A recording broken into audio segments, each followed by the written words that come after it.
All right, so good afternoon, good evening, everyone, depending on where you are.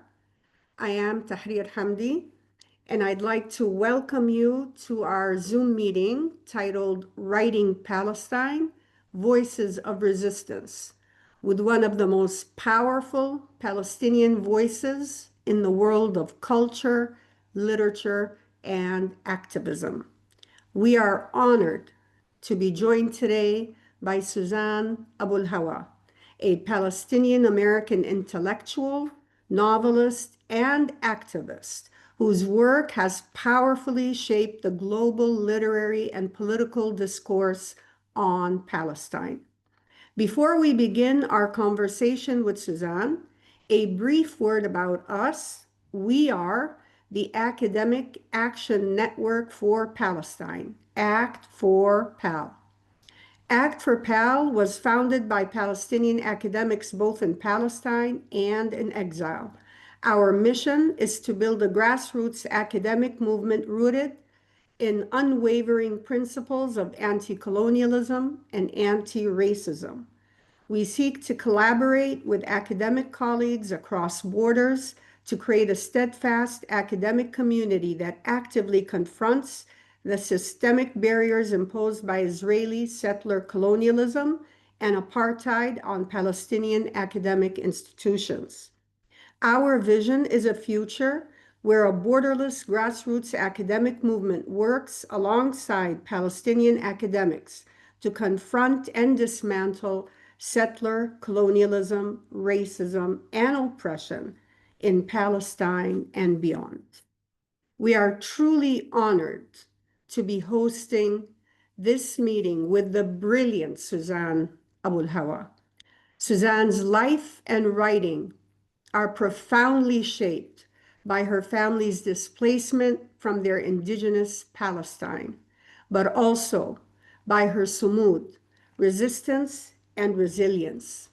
Her groundbreaking debut novel, Mornings in Jenin, became an international bestseller, selling more than 1 million copies worldwide and is widely considered a cornerstone of modern Palestinian literature.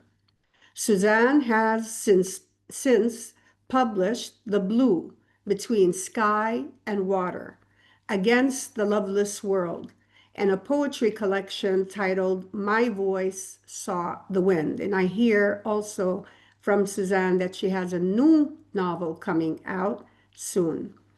But Suzanne is not only a novelist, she's an activist and a fighter, especially in this moment as we witness the horrific genocide unfolding in Gaza. Through her writing, public speaking, and social media presence, she continues to speak truth to power. She has refused to let the world look away, insisting that Palestinian lives, grief, and dreams matter, not as a metaphor, but in reality. Her literary work is in direct conversation with icons like Ghassan Kanafani, yet her voice is unmistakably her own, poetic, unflinching, and rooted in justice. Today, we have the privilege of hearing from Suzanne, not just as a writer, but as a witness, a fighter, a revolutionary thinker. And in her own words, quoting now, a demographic threat, an indigenous daughter of Jerusalem with receipts, unlike the colonizers. Please join me in welcoming the brilliant Susan Abulhawa. Hello, Suzanne. And Suzanne, I'd like to begin by asking you a quite obvious question, I think. What does one do in a time of genocide? How would you express your feelings now, Suzanne? The anger, the pain, but also the hope in the liberation of Palestine, the world really. Isn't Zionism, 21st century colonialism, enslaving the world? And the floor is yours, Suzanne. First of all, thank you for that very generous introduction. I'm not sure I'm worthy of that, but I appreciate it. What does one do in genocide? I think we've all been trying to answer that question. We've all been wrestling with the question of what we can do, and um, it's not an easy answer when we are confronted with such extraordinary odds and powers that have quite literally ganged up the most powerful countries in the world, militarily and economically and politically speaking, have ganged up on a principally unarmed, defenseless population that has been waging an indigenous struggle of liberation against settler colonialism. And, for me, as a woman, as a mother, and then as a writer, I've, sort of gone through stages in what I've tried to do. Initially, it was to be there on the ground, to provide material support, um, to be with the people that I love uh, and care about in Gaza.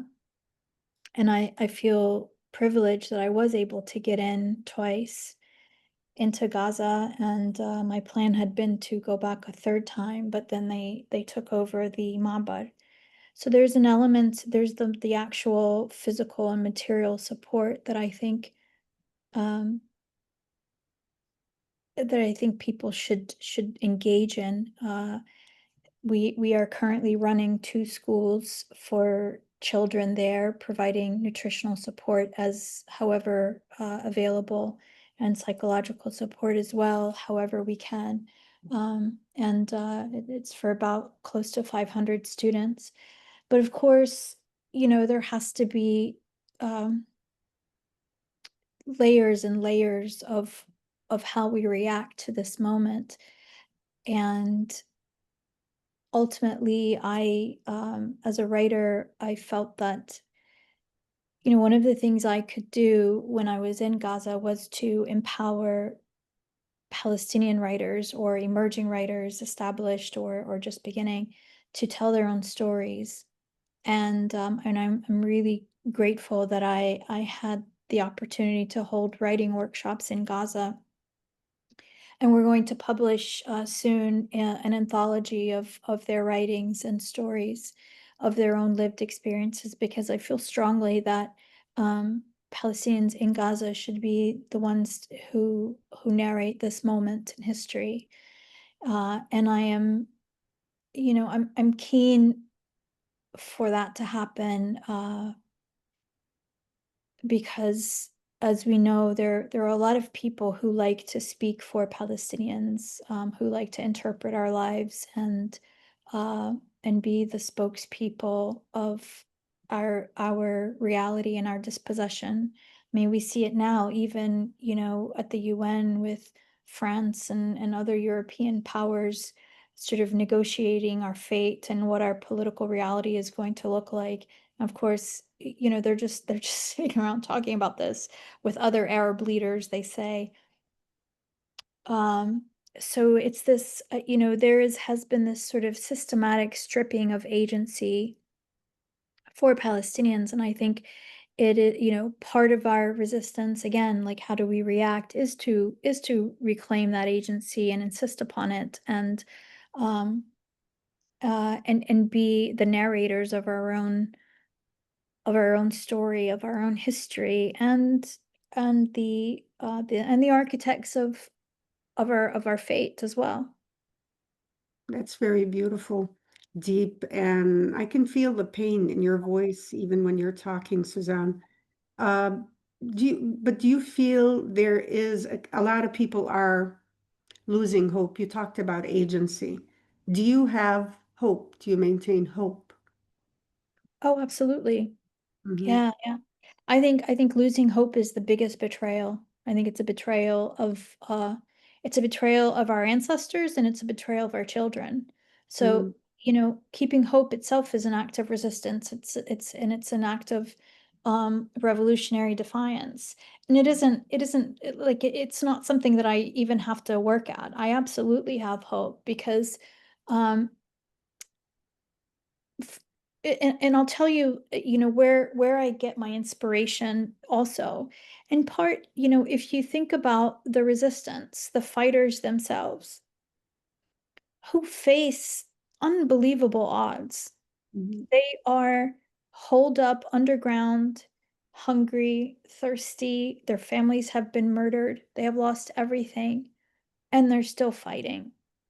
So I feel like, you know, and these are young men who have their whole lives before them, and they chose to stay and fight because of something that they know is bigger than themselves.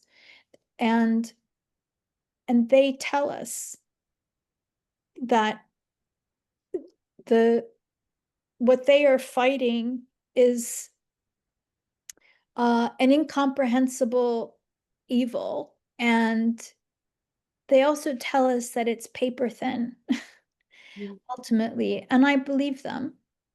So I feel like it would be a betrayal to sort of give in to despair um and just sort of crawl into a corner. I think all of us have a role to play, and and ultimately I think how we react and what we do is very much a deeply personal exploration of what it means to be human in this moment, what it means to inhabit a world that um, that both hates you, part of it absolutely hates you and wants to erase you, and another part that celebrates and loves you and is risking it all to be in solidarity with you.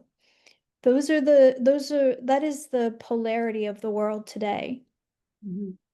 It Thank you very is, much. yeah. You continue. Go ahead. Go No, no, ahead. go ahead. It's fine. That's it. All right. So very nice way of putting it. Losing hope is a betrayal, and I do agree with that. Let me just introduce you to who will also be moderating this meeting with me. We have Dr. Dalia Mostafa and also Naema Aldaqsha. And Naema, by the way, is from Gaza, from Gaza, and she is hurting very much right now, as we all are. I just want to mention that if you want to post about this meeting, please use the hashtag Act4Pal, whether you're posting on X or Facebook or whatever. Okay, now I'm going to hand over to Dr. Dalia. Dalia, the floor is yours.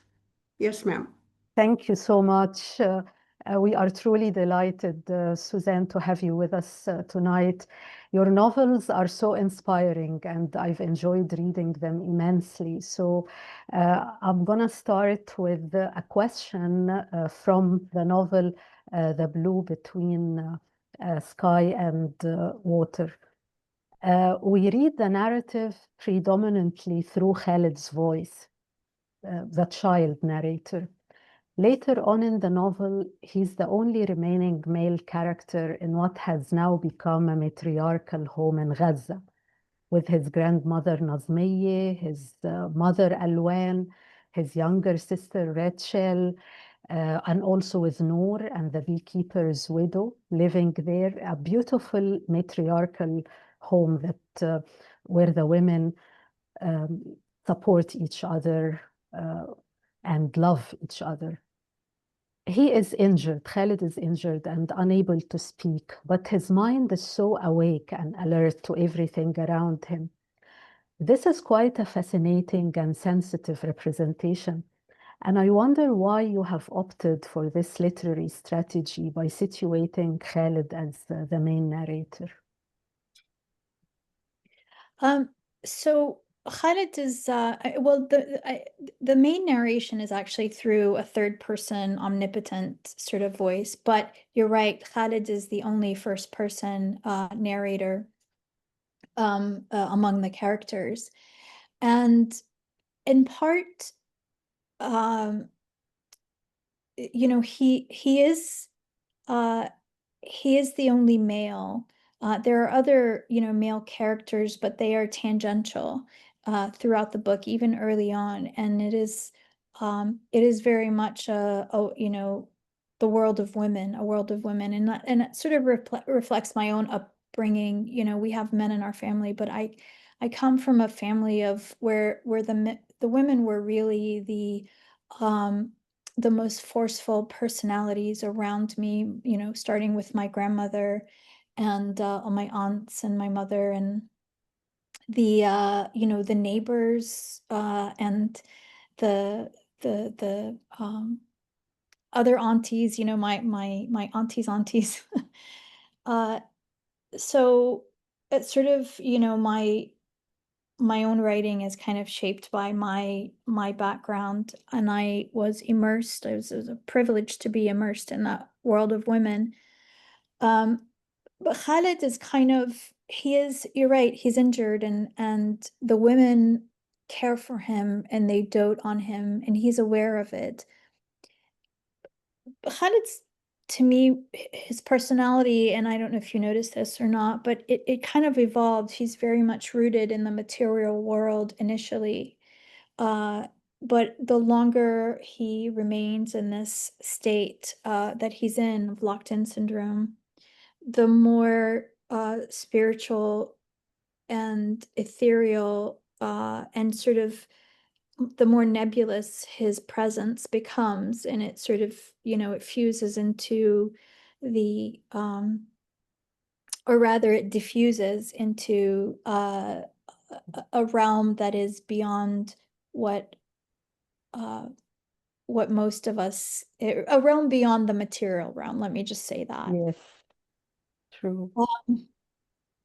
Yeah, so I mean, I kind of try not to really interpret the work too much, because I feel like that's the role of readers to do that. I know what I was thinking and why I was doing it, and the symbolism in my mind.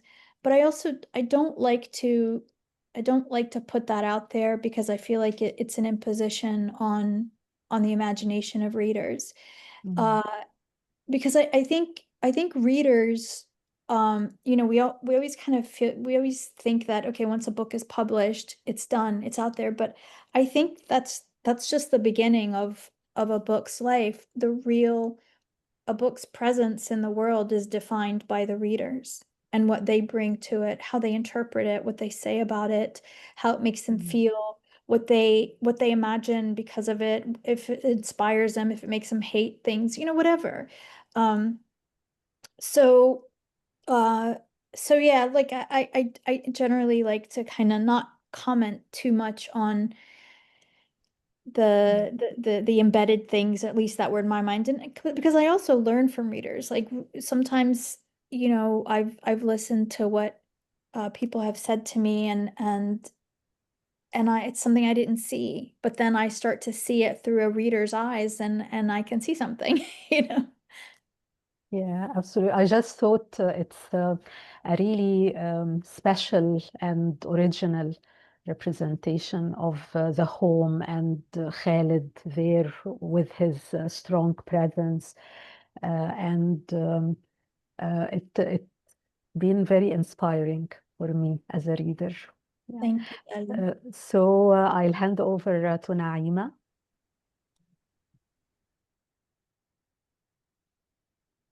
Unmute, Naima. Sorry, Sorry, can you hear me? Yeah, can you hear me now?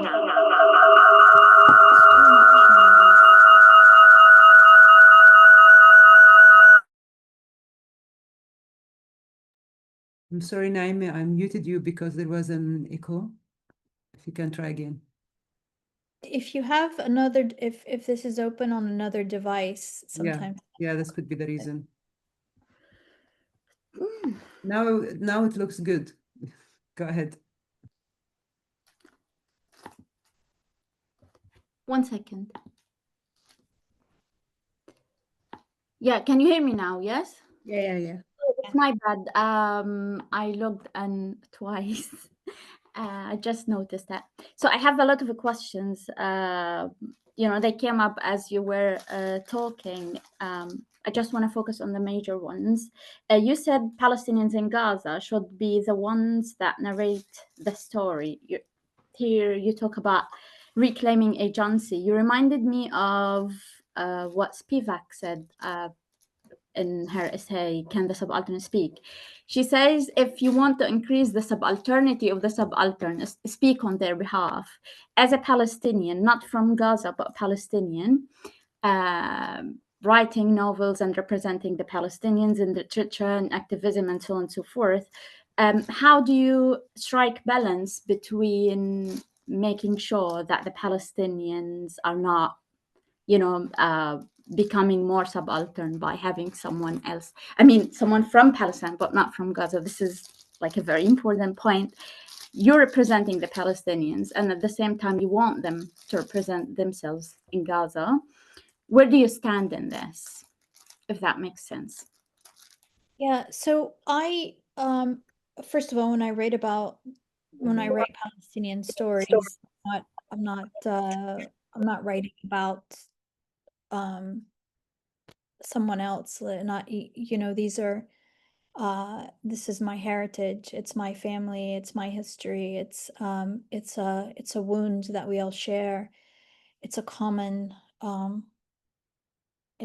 pain, it's a common heritage, a common richness. However, I am also really keen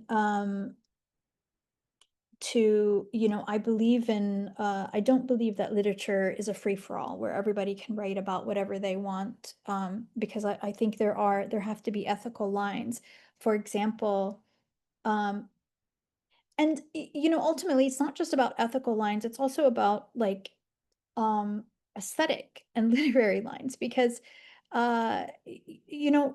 if I choose to research the world of a geisha, for example, in Japan, I'm just thinking of an example, I could try and write, right? But I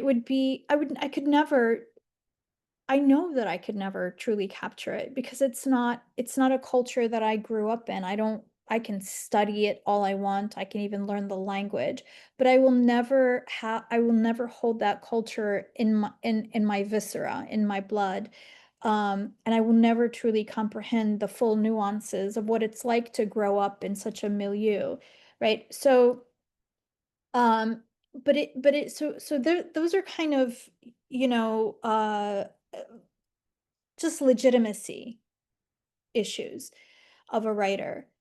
But when it comes to people who are quite literally being erased, whether it's white people talking about Indigenous Americans and writing Indigenous American stories, right?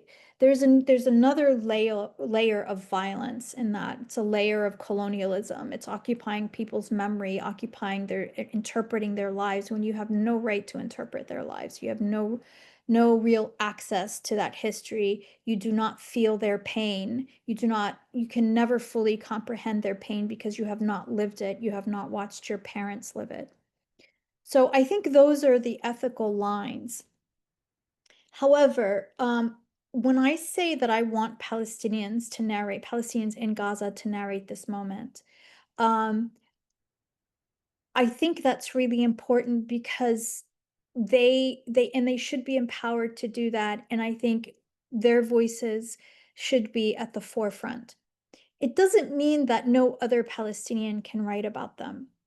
It doesn't even mean that a non-Palestinian who goes there and writes about their experience can't write about it, right? That's not what I'm saying.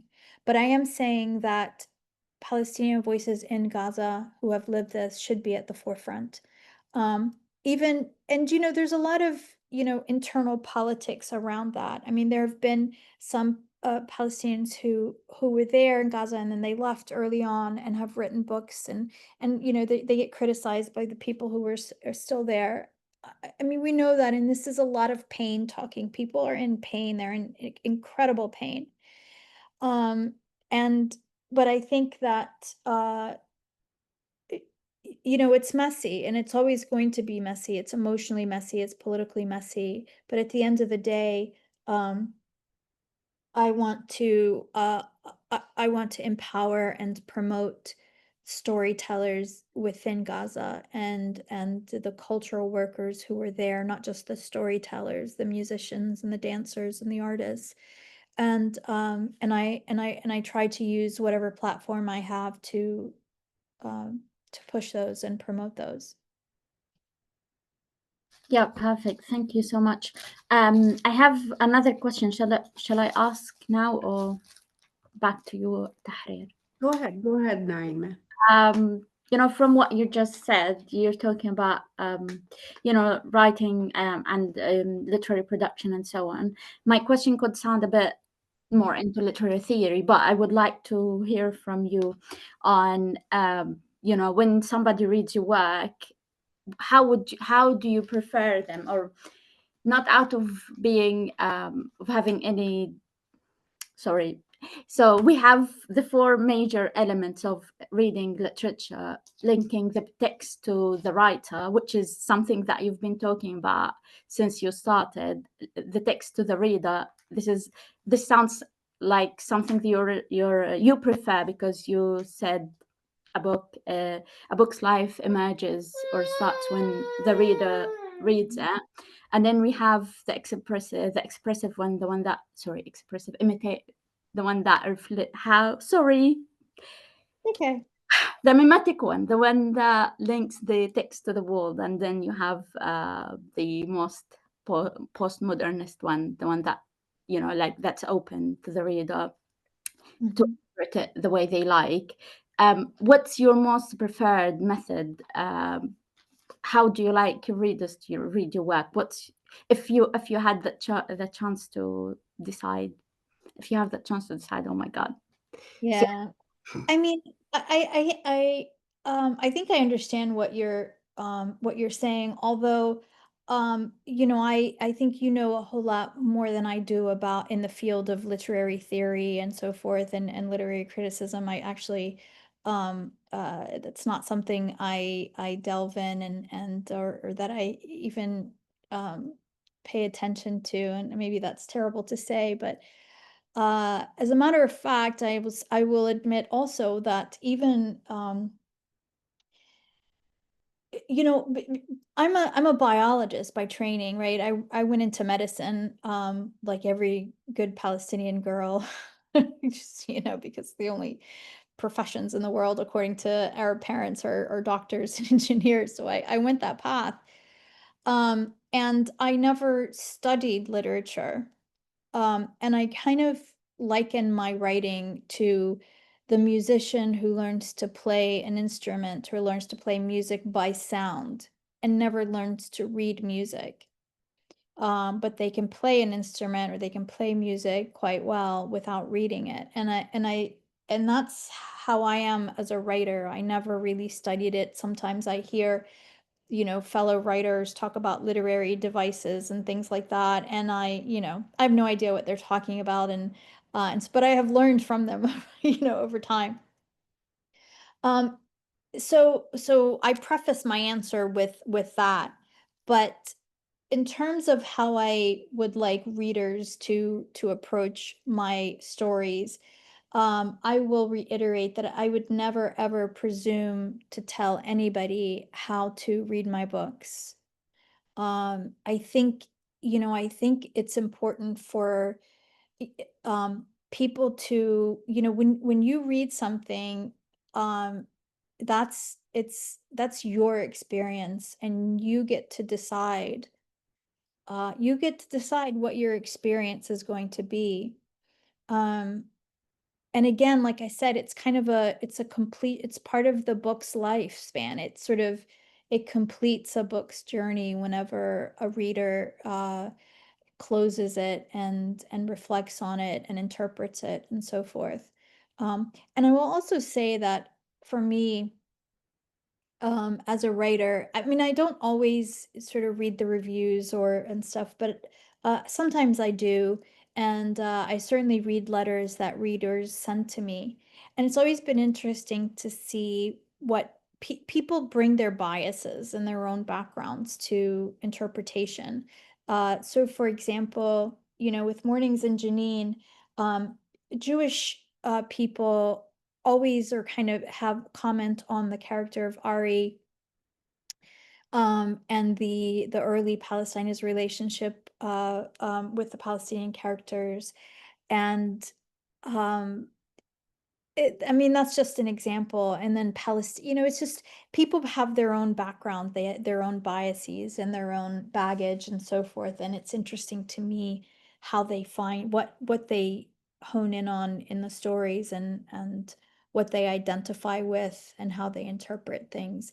And I think that it's right, and it's wholly right for that to happen, and for me not to impose again um my own, my own bias as as the writer.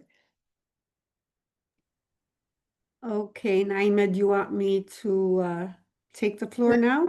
Yes, please. Thank you. All right, thank you very much, Suzanne and Naima. Suzanne, I was just wondering, about, because I always felt that your literature, your novels, especially the first one, Mornings in Janine, they speak to Kanafani. It's like in dialogue with Kanafani's returning to Haifa. And Kanafani, as you know, wrote political essays as well. And he very much emphasized the importance of the culture of resistance. And he even coined the term resistance literature. According to Barbara Harlow, her book, Resistance Literature, this is where she says that it was Kanafani who coined the term resistance literature. And I think it's very interesting. And it was Said who began, let's say, decolonial studies or interrogating colonial discourse. Both are Palestinian, by the way. So I was just wondering, and also Kanafani talks about the combatant writer or al-adib al-muqatil.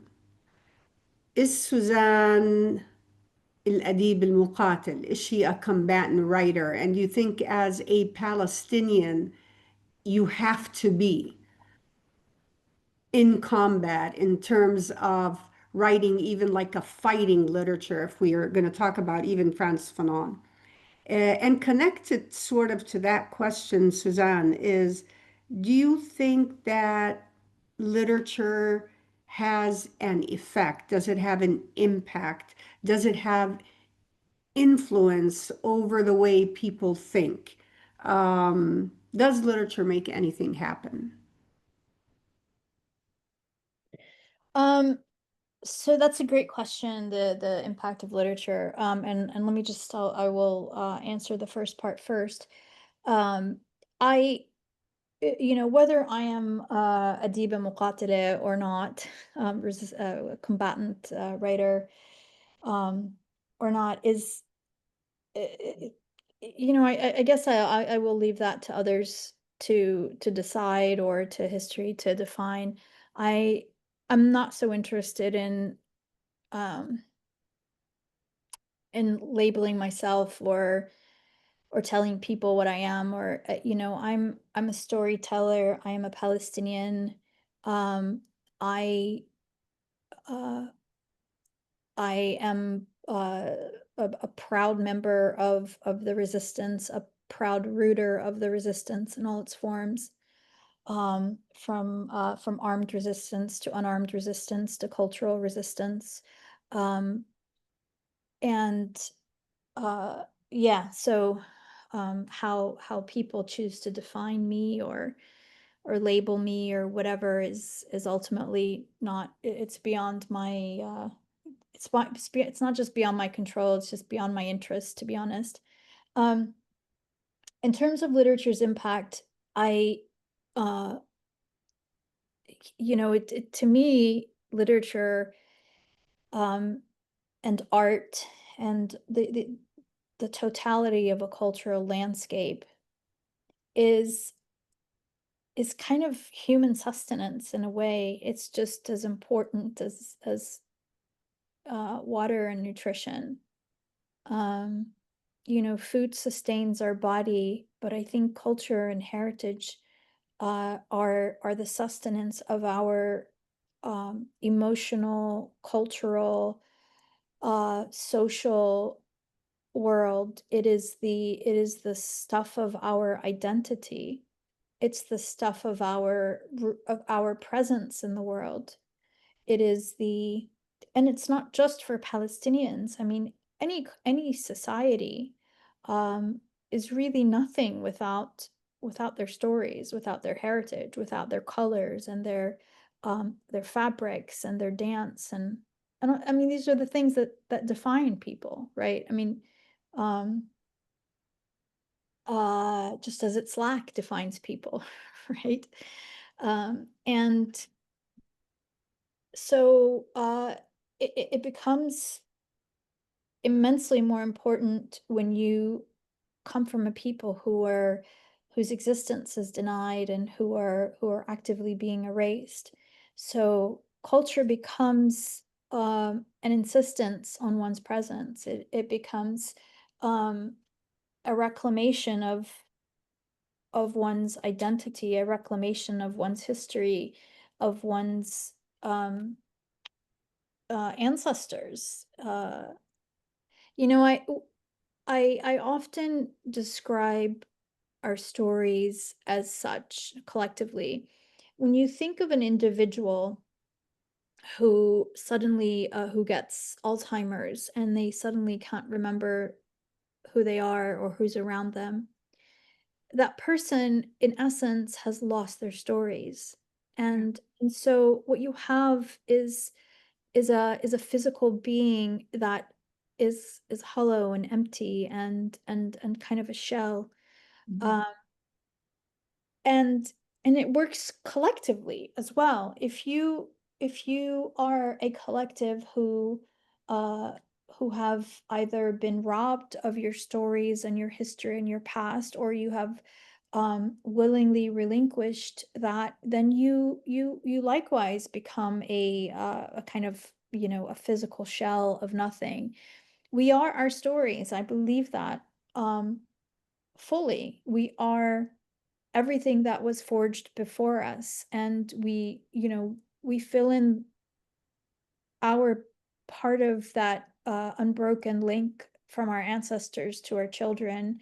We fill it in with our stories and our stories of struggle, with our stories of food, with the colors of the clothes we wear, with the rhythm of our dance, the melody of our songs. I mean, all of that is this landscape. It's a vast landscape of texture and sound and beauty that that has been unbroken and is inextricably linked and tied to a particular patch of earth on this planet, and that is Palestine.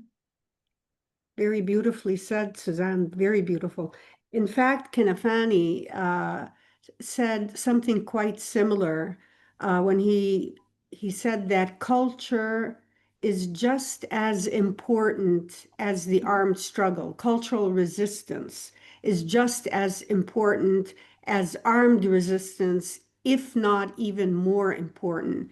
Like armed resistance without the culture of resistance, I think, would be an empty shell. So the two go together.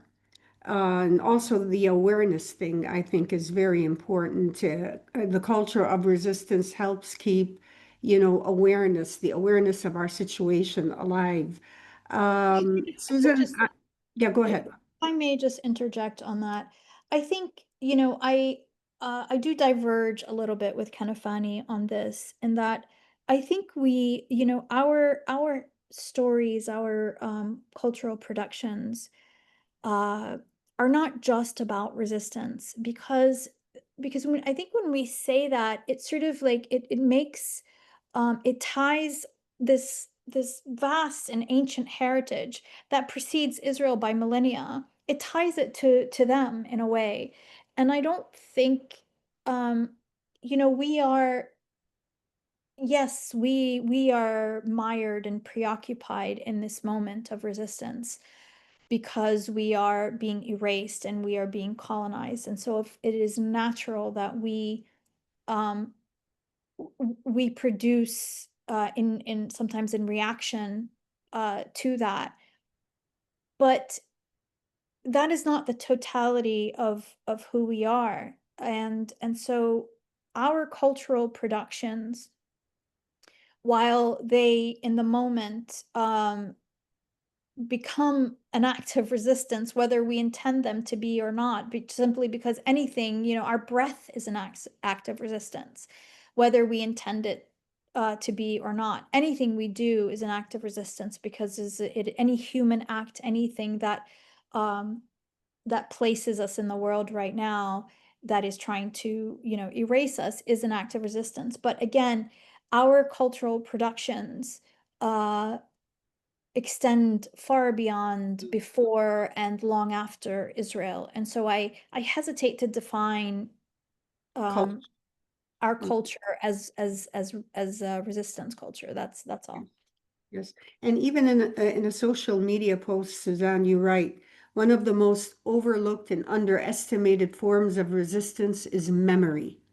We must all remember because, and then you list many things, you know, that that are caused by the machinery, let me say, of 21st century colonialism, and then you end with memory is our revenge. Truth is our revenge. And eventually, the laughter of our children in a liberated Palestine is our revenge. Very beautifully and powerfully written. Do you want to comment on it? Sure. Sorry, there's the mailman came and my dog was trying to protect us all. Apologies for that. Yeah, I do. I think memory is uh is is our superpower in a way. And there's a reason why Israel has been trying to erase that. You know, they have been trying to, they want to get rid of UNRWA, for example, because they don't want this collective memory. They want us to disappear.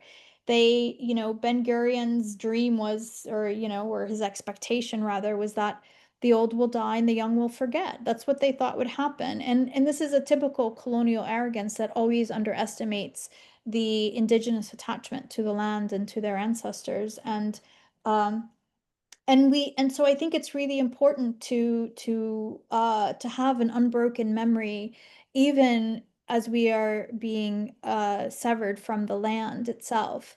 We should not be severed from memory because that is something that, like I said, it is our superpower, and it's something we have that they desperately want but will never have. They will never have their traditions, the ancient photographs on the land. They will never have the ancient stories, the naming of towns and villages and natural topographical formations. All of these things were named by us over time through story, through living on the land. And I think that is a really powerful weapon, for lack of a better word, that we have as Indigenous people. And you know, you mentioned Frantz Fanon, and Frantz Fanon was articulated and described very well the process of colonialism that seeks to alienate Indigenous people from their story, from their culture, from their memory. This is one of the things that it works so well with Indigenous Americans, but of course it didn't work completely. I mean, that's what the whole so-called Indian schools were about. It was to erase people's memory. It was to take children, to sever them from memory, to sever them from their Indigenous traditions, their Indigenous language, and their Indigenous memory. That's the whole purpose, and that is a prominent, one of the most prominent features of settler colonialism. and Fanon described that eloquently and beautifully in his works, The Wretched of the Earth in particular. Yes. Okay. Thank you, Suzanne. Back to you, Dalia. Thank you so much, Suzanne, for these wonderful ideas and reflections on storytelling, because you are a great storyteller yourself, and your novels, you know, the reader, it's difficult to take their breath because they really want to read more and more stories and how you link these characters and their life worlds. And of course, your literature introduces very powerful themes as well. And one theme that I am particularly interested in the three novels is how the female protagonist, whether, for example, Amal in Mornings in Janine, or Noor in The Blue Between Sky and Water, or Nahr in Against the Loveless World, how they struggle to come to terms with their bodily desires and sexuality, or in other words, to love their own bodies. They go through tough experiences. Their bodies are violated, subjected to rape and sexual assault in some cases, but they finally come to peace in their sexual lives, as if it is a new awakening. And I find this really, really amazing about your literature and how I myself read it. So uh, again, my question is a little bit direct, but why is this theme so central in the lives of your female protagonists? Thank you for asking that. And actually, as you were speaking, it occurred to me that that theme actually gradually from the first book, then to the second, and then the third, became more explicit and began and started to take up more and more space with each book. I think that, Yeah. you know, sexuality was understated in Mornings in Janine, and then in The Blue, it was I mean, it was there, but not quite as, it didn't loom quite as large as it did in Against the Loveless World. You know, I think as women, in general, the coming to terms with our bodies in society, any society, without exception, this is true, that centralizes our bodies in one way or another, whether it hypersexualizes our bodies or it exposes them or covers them, or but every society has so many rules that surround a woman's body, how a woman is meant to dress, how a woman is meant to move her body in the world, how she can't move her body in the world, who she chooses to share her body with, how she and then of course the sexual assaults and the violations of women's bodies, and how a woman is allowed to react to that or not react. These are things that are part of every single society. And I think as a woman, you know, this comes from lived experience in how my body throughout my life was perceived, how I perceived it, how I wrestled to come to terms with the contradictions, with you know, I actually don't know any woman who has not experienced some form of sexual assault, and I'm no exception. And so these, and I think these are,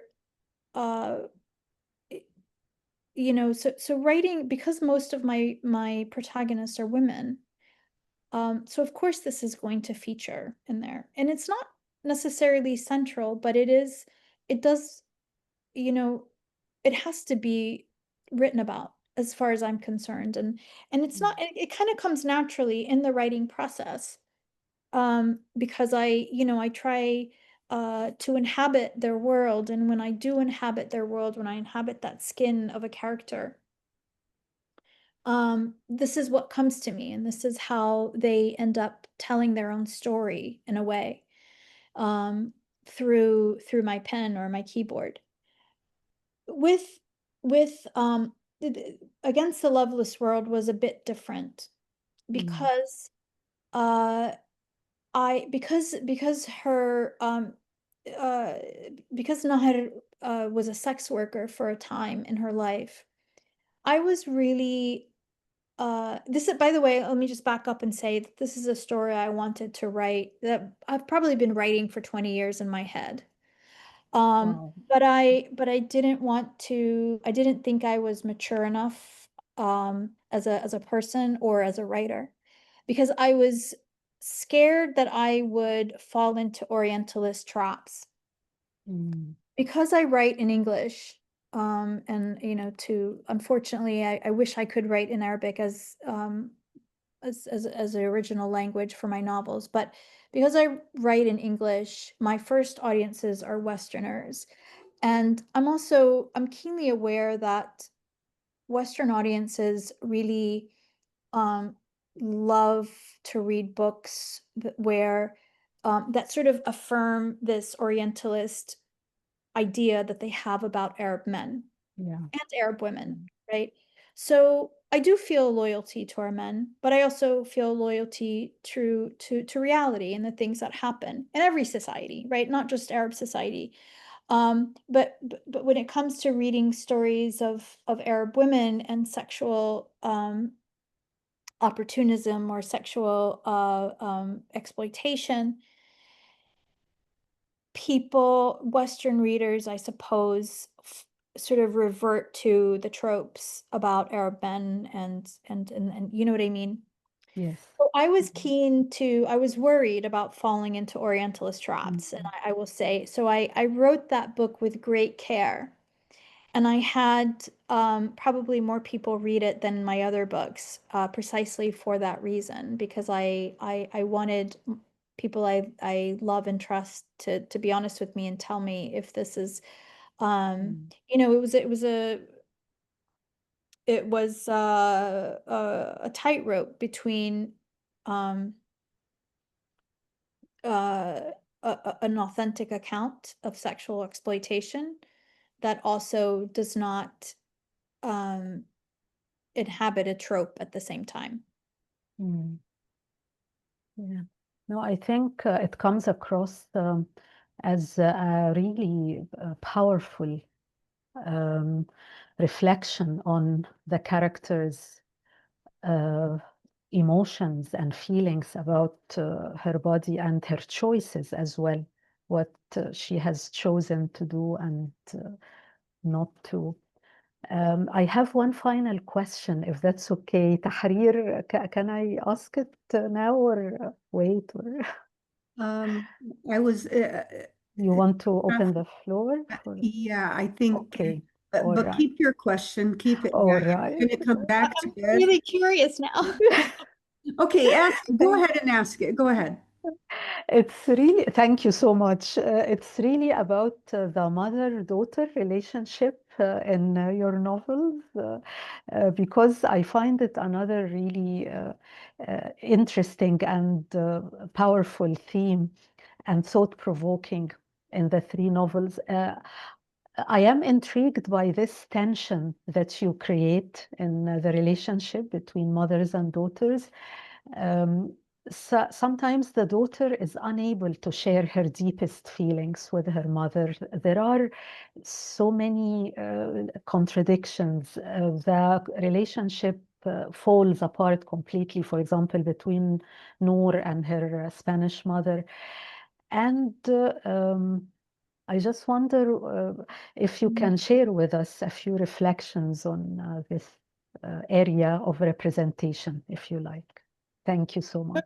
Remember earlier, so Tahir, I'm sorry, I think I've been like I've taken up too much time with answers, so I'll try and make this quick.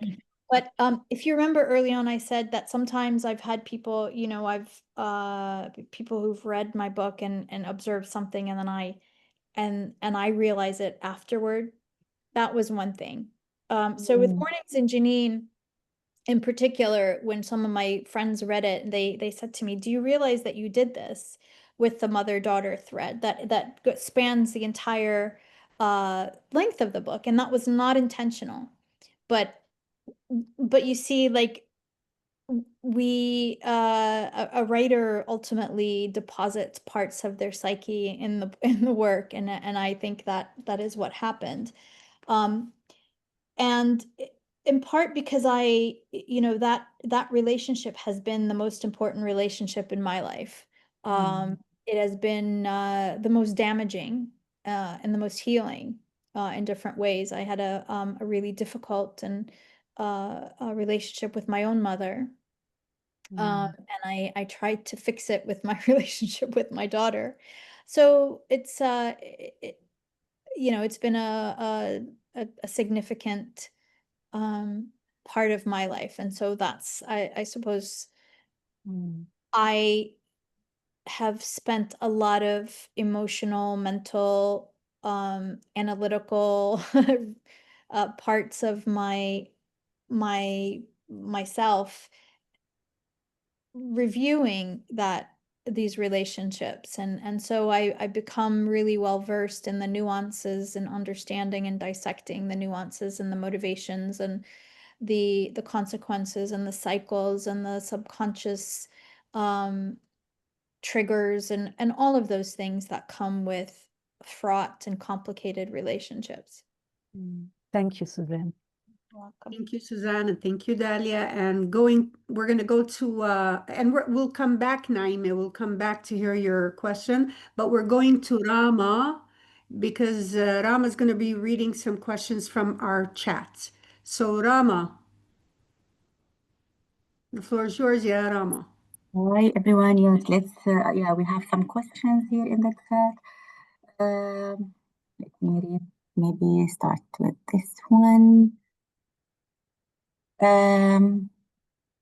May I ask, how do you consider your literature, whether novels or social media or public speaking, fits in the national collective memory, which is currently, in my opinion, scattered? A question from Ra'et Kabalawi. Sorry, so the question is, how do I consider? Yes, so how do you consider your literature, whether novel or social media or public speaking, fits in the national collective memory, which is currently, in the opinion of Rayad, scattered? Scattered, that's interesting. So the way I see our collective sort of existence as a nation is as kind, I mean, I see it as a landscape, especially our cultural expressions and our cultural productions. I see it as a vast landscape that spans, before I was born. and I'm littered across that. The work I do can probably fit into different places in that landscape that is far bigger, far greater, far more important than I am as a single contributor to it. And so I feel a privilege and an honor that I get to add a little bit to plant a few trees and a few flowers in that landscape. Another question from Aisha Mahdi. Aisha asks, many writers have always sought to preserve Palestinian identity and memory by introducing traditions, clothing, and songs through their works. How important do you think how do you think this should be portrayed today when seeing the public erasure of Palestinians' identity? I wouldn't say that we introduce these things into our work. They're already part of the.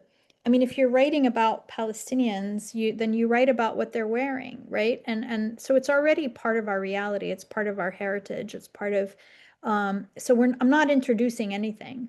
I am writing stories and I'm painting a picture with words of of this world that the characters inhabit. And in that world, they eat certain foods, they wear certain clothes, they sing certain songs, they dance a certain way, they listen to certain, it's so again, one just reflects, I should say, rather than introduces cultural heritage. And to the embedded question in that, the importance of ensuring that those cultural elements are present. I mean, I think that's important in any kind of artistic work, but also, yes, it does reaffirm our presence. It does reaffirm who we are, and it kind of goes back to Tahrir's question early on about the importance of memory. Because again, these are the threads of memory, and we just keep stitching them for the next, we take the stitches from our ancestors, and we add our own, and then we give it to our children and they do it. So it is an unbroken tapestry of heritage, and of culinary traditions, of foraging traditions, of of songs, and all manner of traditions that we inherited and that we get to pass on. And so yeah. Well, thank you. Can we have also maybe a couple of questions here? So we have some also really good comments. But I will just read the questions and then we'll read the comment later if we have time. In Mornings in Jenin, you seem to refer to some sort of reconciliation between Palestinians and Israelis. Do you still believe in that now? This is from Abir Khalaf. So I think a lot of people kind of interpreted Mornings in Jenin as having that element of reconciliation. That wasn't really ever my intention. It was there was a commentary at the end, because the characters of different backgrounds found themselves sort of thrust in a single space. And that was more a reflection of the reality that we have to contend with, that we are contending with. There was a moment, I think, when I think all of us were willing to find a way to live together, with Israel as sort of a fait accompli, a reality that was imposed on us, and as a nation of refugees. I don't think any of us ever thought we wanted to make others into refugees. However, I don't feel that way anymore with a genocide, and knowing that 82% of Jewish Israelis support this, and think that it's not enough even, and even that Jewish Americans, a similar overwhelming majority of Jewish Americans who support this as well. So I no longer feel like these are people that we can live with. I don't know how this changes, how we contend with that. But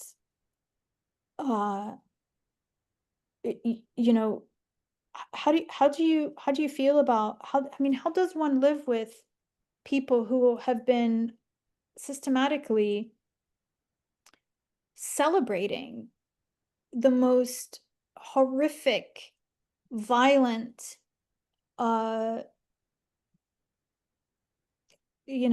Holocaust, basically, upon us? So no, I don't think we can live with them, to be honest. There may be, this is just me. I think this is going to ultimately be a question for Palestinians collectively, whether or not we, and under what conditions we will agree to live with a people who have literally committed a genocide against us, and not only that, but have done so with glee and celebration, and the kind of sadism that I don't think the world has ever seen so publicly and so pervasively, I think is the important thing. I mean, even during Nazi regime, the Holocaust against Jews was largely hidden. It was done in secret and quiet, and people could legitimately say that they did not know. And but here they not only know, but they celebrate it. And I think that is unprecedented. I don't think there has ever been a moment in history where where the overwhelming majority could actually look at that kind of violence and cheer for it. You know, in the United States, during the Jim Crow era, there was extraordinary violence against Black Americans, and it was horrific. But the minute the population saw what it looked like, for example, when the mother of Emmett Till decided to have an open casket so the public could see what white supremacists had done to her son, it shifted the whole country, because you know the rest of the country could see, even though these were themselves probably people who had white supremacist instincts or notions, right? But when they saw that kind of inhumanity and that kind of cruelty, they recoiled. And I think that's a natural human impulse, right? Because at the end of the day, you know, human beings have a conscience. You know, the majority do. But that seems to be absent in Israeli society. And I think, to me, that has been a surprise. I will say that the overwhelming civilian population of Israel can see what we're seeing and celebrate it, is shocking. It shocks the conscience. And even if they did initially, but to see this for 2 years in a row, people being burned alive, being shredded, being starved to death, and still celebrate it and want more is extraordinary, really extraordinary. Thank you. So here also I have a question, or maybe not a question, it's a request for Susan. So during this meeting, we have already learned a little bit about your journey and your life, but it would be really wonderful if you could tell us a bit more about yourself, your path, and how you became who you are today, and maybe perhaps some of the people who have influenced your journey along the way. Like we learned that even sometime your opinion or how you look at things change from time to time. So it would be really nice to hear more about your story. I mean, it's always uncomfortable talking about myself, I guess. You know, I've had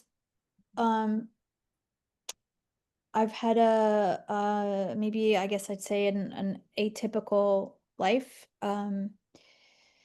I am the product of, you know, and largely institutions to some extent. I mentioned earlier I had a family of women, but I also grew up in an orphanage in Jerusalem, and then I was in foster care in the United States.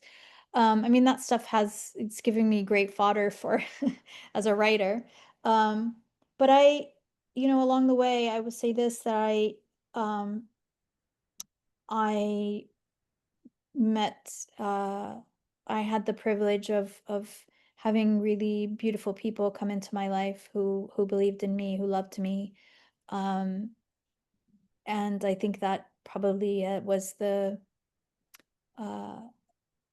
yeah, those are the defining the people who ultimately, I guess I would say, made me who I am.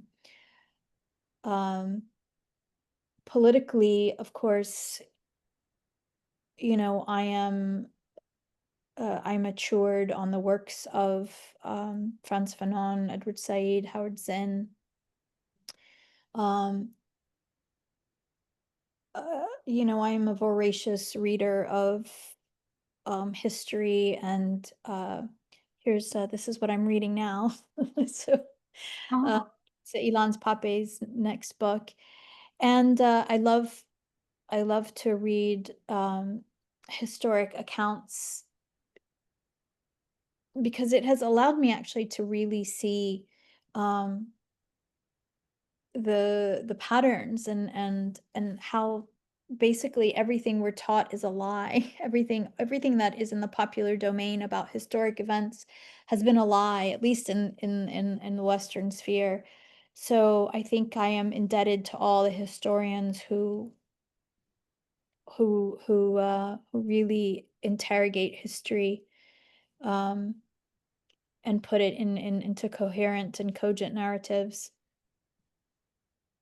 Great. So a relevant question that comes in the chat.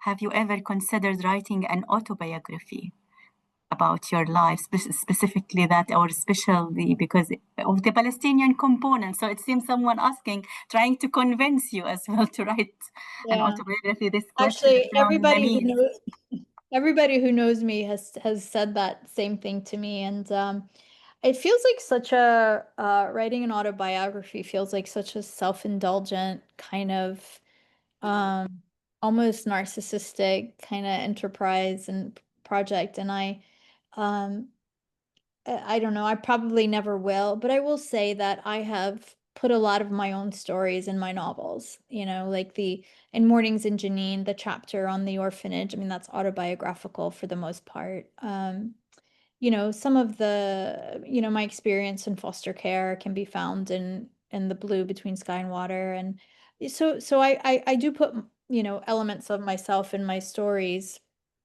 because I just, I have a lot of fodder from lived experience, and I feel lucky to possess that, a kind of visceral understanding of certain, situations. But yeah, I did write an autobiographical piece about it's called what Satind and a Can of Tuna. It is I can't remember. It's in Wasafiri. It's in a literary magazine. Most people have never read it, but it is an autograph. It's kind of an encapsulation of my life, but it's in a short narrative. So if anybody's interested in that, you can find it. Thank you, Susan. So Tahrir, over to you. Thank you. Yeah, okay. Thank you very much, Rama and Suzanne. You answered actually a lot of questions. I was going to ask you if would you say that your literature and your vision has become more radicalized with time? And I can say yes. And that, of course, is based on the ugliness of the reality that we're living in, the celebration of the annihilation of the Palestinian people. So yeah, I guess that would, radicalize anybody. There was a question in the chat. Rama didn't have a chance to ask it, and it's very similar to a question that I had for you, Suzanne. It's about the indigenousness of the Palestinians, and if we compare them to the Native Americans and the First Nations of Canada and the indigenous population of Australia. So the question is, and because you use the words in your X account, demographic threat. So the question here was about where did it go? About indigenousness and how, where did the question go? Where? And how the Palestinian experience, I think it's here, yeah. You mentioned Native Americans earlier, and we can also look at the Aboriginals in Australia and many other indigenous people and how their identities were erased. What do you think makes Palestine different and hard to erase no matter how hard they try to? So what's the difference between the Palestinians as an indigenous population and other indigenous populations mentioned here? I think the biggest difference is time and place, really, but otherwise the stories are in total parallel, in that a foreign people came and commenced a settler colonial enterprise, armed, with hate, with dismissal, with a sense of superiority. People who claimed to possess divine favor, to possess a mandate from none other than God to commence unspeakable violence and erasure. So they have more similarities than differences. The differences, like I said, is simply place and time.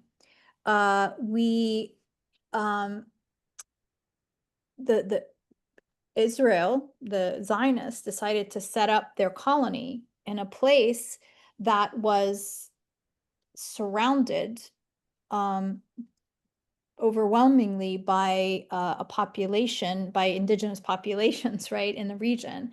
And its size is relatively small compared to the nations that surround it. So erasure was not as simple. They decided to do it in a time when the world had implemented that had a new reality of what is acceptable. It was, they wanted to set up their colony in a post-colonial world, and a world that had rejected colonialism, and that was otherwise trying to decolonize. Israel is anachronistic in that way. It is an enterprise and a project that belongs to an era where this sort of naked genocidal violence in the name of colonialism, in the name of God, in the name of a better brand of humans, a better strain of humans, where that, I mean, that is the context where Zionism belongs, but they tried to implement it in a time where humanity had moved on from that and had already seen the ills and looked unfavorably upon naked colonialism. And that's why it became so important for Israel to control the narrative, to invest millions and millions and hundreds of millions of dollars into campaigns, both silencing campaigns and propaganda campaigns that they still promulgate. So they're always kind of, trying to put out new stories, new sensational headlines, new movies that depict Arabs and Muslims as savage and backward, and they have to really work hard to maintain this artificial narrative that that props up their settler colonial enterprise. But it is so blatant. And now in an era where the traditional gatekeepers of information, whether it is, the old networks, media networks of old, the old publishing houses of old, the old radio and Hollywood, etc., they no longer have a monopoly on information, and people are able to get, to access independent sources. And even though social media is literally being bought up by Zionists, that people still have access to information that they would not have had access to in earlier times. So that's really the difference, as far as I'm concerned. The only difference is time and place, and they made the mistake of trying to colonize Palestine in a post-colonial world, and in a geographic location that that vastly outnumbers them. Okay. Yeah, thank you very much, Suzanne. We have 3 minutes left, or a little bit under 3 minutes. So I just, we can take more questions, but I think that we've had a great conversation with Suzanne. I just want to go back to Suzanne now. And in under 3 minutes, maybe 2.5 minutes, Suzanne, if there's anything else you want to say before we end this incredible meeting that we had with you today. So I just saw somebody asked in the chat about Playgrounds for Palestine, so maybe I'll end it. We'll bring it back to Gaza in that way. Playgrounds for Palestine is currently, as I said, running 2 schools. Unfortunately, they had to, right now we're in a lull because the schools had to relocate from Gaza City, and they're reconstituting in Deir al-Balah right now.